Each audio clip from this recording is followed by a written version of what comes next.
Bonjour et bienvenue dans les interviews du Monde devant soi. Ce sont quelques mots dans le code pénal français qui pourraient tout changer. Jusqu'ici, le viol et l'ensemble des agressions sexuelles sont définis selon 4 critères, pas forcément cumulatifs. Il s'agit d'un acte sexuel commis avec violence, menace, contrainte ou surprise. Il pourrait s'en ajouter un 5e, l'absence de consentement. C'est l'objet d'une proposition de loi adoptée le 18 juin dernier par les sénateurs après son adoption par les députés. Le texte est à présent examiné en commission mixte paritaire avant un ultime vote à l'Assemblée nationale. Alors qu'on estime que 6% seulement des viols font l'objet d'une plainte et que 94% de ces plaintes sont classées sans suite, cette proposition de loi s'annonce comme une avancée majeure dans la prise en charge judiciaire des victimes. Que changera-t-elle concrètement ? Pourquoi est-elle critiquée par certains spécialistes du droit, mais aussi par des féministes ? Et quelles pistes pour aller plus loin encore dans la prise en charge des victimes ? On en parle avec Khadija Azougache, avocate et docteur en droit. Bonjour madame. Bonjour. Vous êtes vice-présidente de Lawyers for Women, une association de juristes luttant contre les violences faites aux femmes. Vous défendez des femmes victimes de violences dans le cadre du planning familial et de plusieurs ONG internationales.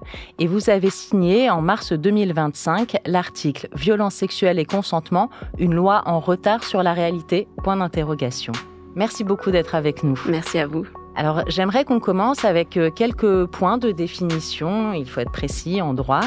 La proposition de loi veut préciser la définition du viol comme étant, je cite, « tout acte sexuel non consenti », le consentement étant également défini comme « libre et éclairé, spécifique, préalable et révocable ». Qu'est-ce que ça veut dire ? Tout d'abord, il faut rappeler que cette définition dans la proposition de loi s'intègre à la définition actuelle, c'est-à-dire qu'on ne va pas modifier l'article 222-23 du Code pénal, on va rajouter à cette définition où on considère un viol par pénétration, par contrainte, violence, menace ou surprise, mais aussi l'absence de consentement libre et éclairé. Alors, l'absence de consentement libre et éclairé, nous les juristes, on connaît cette notion. Dès la première année de droit, en droit des contrats, on nous parle d'absence de consentement libre et éclairé vaut nullité du contrat. Et donc, forcément, dans toute relation entre des parties, que ce soit des personnes privées ou des personnes publiques, il y a ce rapport qui peut être contraint de force et de même dans le huis clos familial. Et donc, le droit aujourd'hui s'adapte à cette réalité, c'est-à-dire qu'on va considérer qu'à un moment, une personne a refusé ou n'a pas pu exprimer ce refus, mais son corps l'a exprimé par la sidération, par l'emprise et les cris ou les pleurs. Tout ce faisceau d'indices va permettre aux magistrats, aux jurés, si c'est une cour d'assises, en fonction de leur intime conviction, de considérer qu'il y a viol ou pas. Et alors, qu'est-ce que ça changerait dans la caractérisation du viol par rapport à la situation actuelle ? Est-ce que vous pouvez nous donner un exemple de situation où aujourd'hui, ce ne serait pas possible de démontrer que c'est un viol, mais avec cette nouvelle disposition, ça le deviendrait ? Alors, toujours dans la continuité, et c'est important votre question, c'est que le droit, c'est pas que la loi. Le droit, c'est aussi la jurisprudence. C'est nos prétoires à nous, tout notre quotidien en tant qu'avocat. On rencontre tous les jours, lors des procédures, des magistrats qui s'expriment sur le consentement ou l'absence de consentement. Moi, quand je plaide aux cours d'assises ou dans les cours criminels maintenant, parce que malheureusement, depuis 2023, c'est relégué. Les crimes de viol sont relégués dans des cours criminels. C'est un crime de second degré. On ne va plus aux cours d'assises, sauf circonstances aggravantes. Donc, dans le cours criminel, on examine l'absence de consentement. Donc, c'est pas nouveau. Cette loi va s'adapter à la pratique de ces cours. Mais ça va permettre, et c'est essentiel que ça soit inscrit dans la loi, dans le marbre, c'est que ça va permettre une égalité de traitement. Ça va éviter ces interprétations qu'on peut avoir, des déséquilibres de jurisprudence et à nous retrouver devant des cours de cassation pour réinterpréter la notion d'absence de consentement. Ce que vous nous dites, c'est que selon la personne qui va juger, il peut y avoir des interprétations un peu différentes de la loi déjà existante et surtout, si je comprends bien, des jurisprudences. Tout à fait, parce que derrière la contrainte, il y a cette absence de consentement. Parce que c'est forcément une violence. On pousse la personne à dire oui alors que son consentement n'est pas libre et éclairé. Vous comprenez que c'est inhérent. Le consentement, on le retrouve partout dans la violence, dans la contrainte, dans la menace, dans la surprise. Et aujourd'hui, le législateur a voulu mettre cette notion à l'honneur parce que c'était invisibilisé et des magistrats, peu sensibilisés, ne comprenaient pas pourquoi on parle, quand on est partie civile, d'absence de consentement. Comment vous faites, vous, par exemple, justement, en tant qu'avocate, pour démontrer qu'il y a absence de consentement? C'est des choses qui sont très difficiles et qui, justement, mènent à ces taux de classement de plaintes pour viol classées sans suite. Je le disais en introduction, à 94 et 86% pour les violences sexuelles dans leur ensemble. Ce sont des chiffres tirés d'une étude de l'Institut des politiques publiques. C'est pas une association ou une ONG, quand bien même ces chiffres seraient très valables. Mais voilà, pour dire, c'est un institut de politique publique. Ce sont des chiffres énormes, effarants. Comment est-ce que ça s'explique ? Malheureusement, ces chiffres, oui, c'est une dure réalité. C'est essentiellement parce que, contrairement à ce que l'on peut entendre dans les médias, dans des partis politiques, c'est pas un inconnu, c'est pas la nuit, c'est pas des coups, c'est pas un étranger. Dans 90% des cas, c'est une personne qu'on connaît. Dans 90% des cas, ça peut être dans le huis clos familial. Et on est surpris, choqué. On a peur, on est sous l'emprise. On n'ose pas. C'est le père de mon fils. C'est mon père. C'est mon frère. Et il y a le jugement. On est dans une société patriarcale. C'est le parcours de la combattante quand on ose franchir le pas. Quand on y va sans bleu, sans cicatrice, démuni, face à quelqu'un qui a un pouvoir, qui n'entre pas dans les cases. Parce que non, c'est un cadre, c'est un bon père de famille. Il va nier.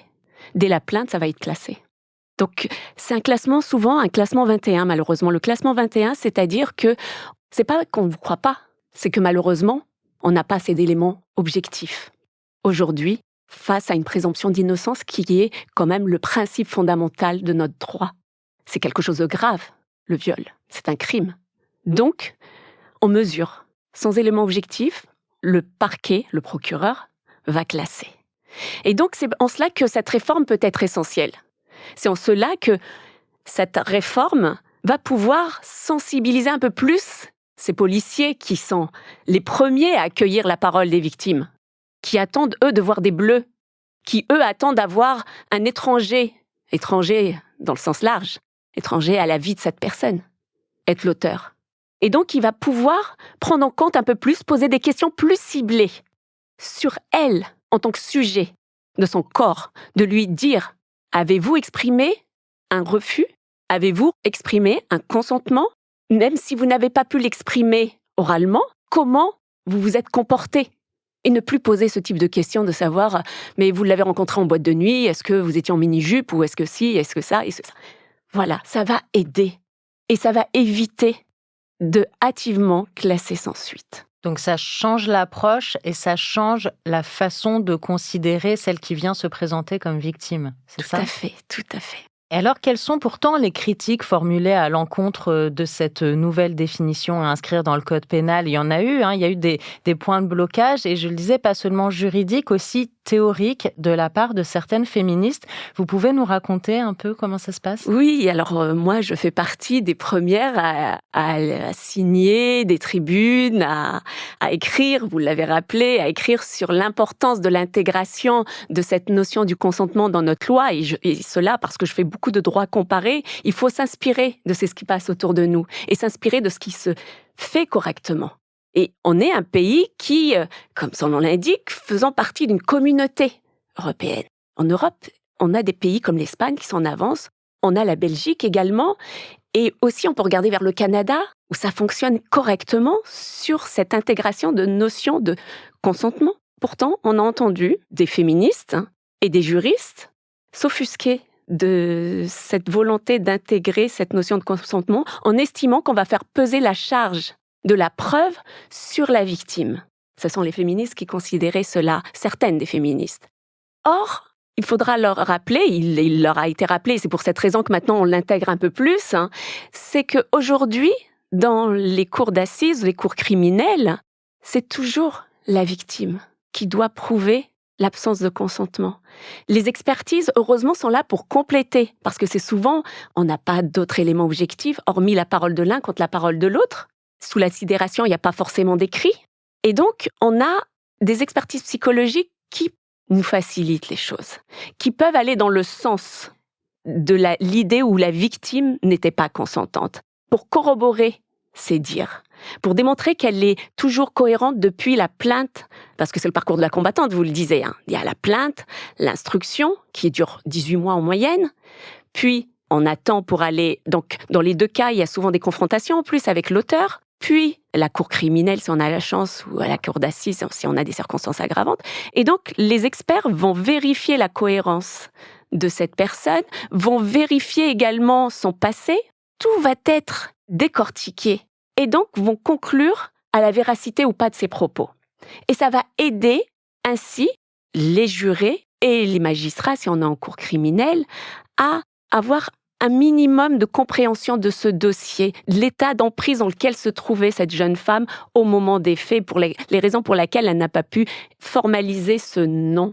Mais son impact aujourd'hui sur sa vie est tel que ça démontre qu'il y a eu quelque chose de grave. Est-ce que ça veut dire aussi que l'agresseur présumé, la défense de l'agresseur présumé pourra moins facilement avancer l'argument de « Oh je pensais qu'elle était d'accord ». Tout à fait, tout à fait. Alors toujours dans les arguments, il y a aussi les juristes qui disaient oui, on va mettre à mal le principe de la présomption d'innocence. On a eu aussi la contractualisation des relations sexuelles. Or, la procédure va pas changer. On n'est pas aux États-Unis. C'est toujours le ministère public, c'est-à-dire le procureur, qui va être en charge de la preuve. C'est lui qui va mener toujours ses enquêtes, ses preuves, et va démontrer que l'auteur a, durant ces faits dénoncés par la victime, eu un comportement qui ne s'apparentait pas à des relations sexuelles libres et consenties. Et donc l'auteur devra plus se prononcer sur des questions comme « vous êtes-elle dit oui ?» Et si elle vous a dit oui, qu'est-ce que vous avez posé comme question? Avez-vous insisté à ce moment-là? Qu'est-ce que vous avez fait? Lui avez-vous donné à boire quelque chose? Dans quel état physique était-elle?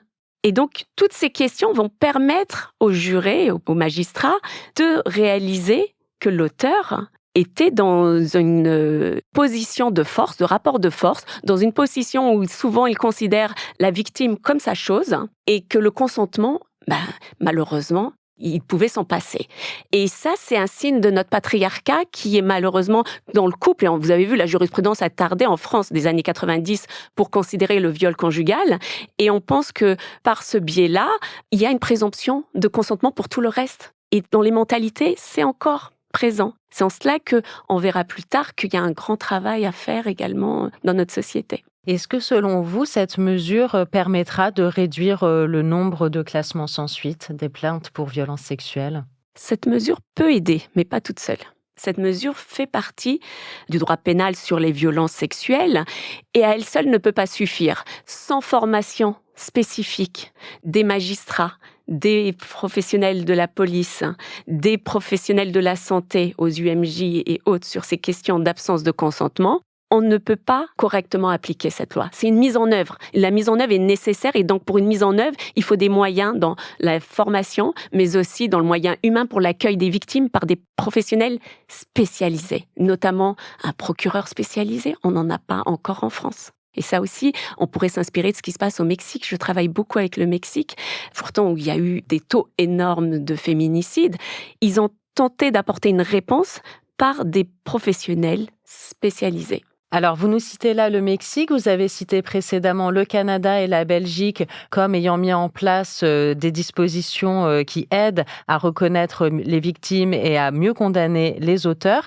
Est-ce que vous voyez d'autres exemples de ce qui se fait à l'international dont la France devrait s'inspirer? Nous avons à proximité l'Allemagne également. Nous avons l'Allemagne qui, elle, a eu une réforme un peu différente de la nôtre.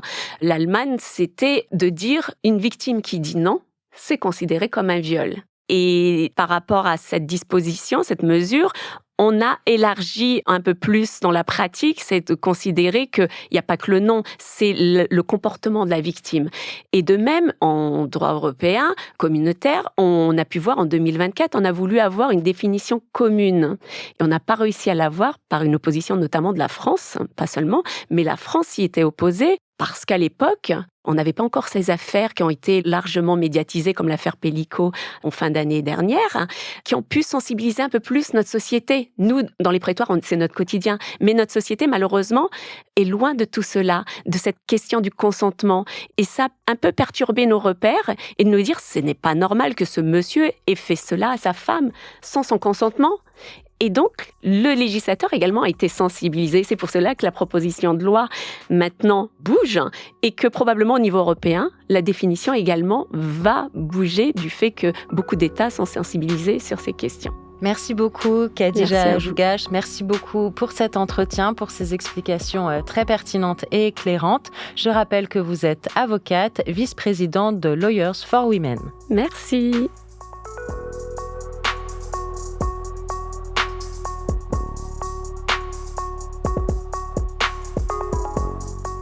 L'interview du Monde devant soi est un podcast produit par Slate Podcast. Production éditoriale et présentation, Hélène Decomer. Prise de son, montage et réalisation, Aurélie Rodriguez.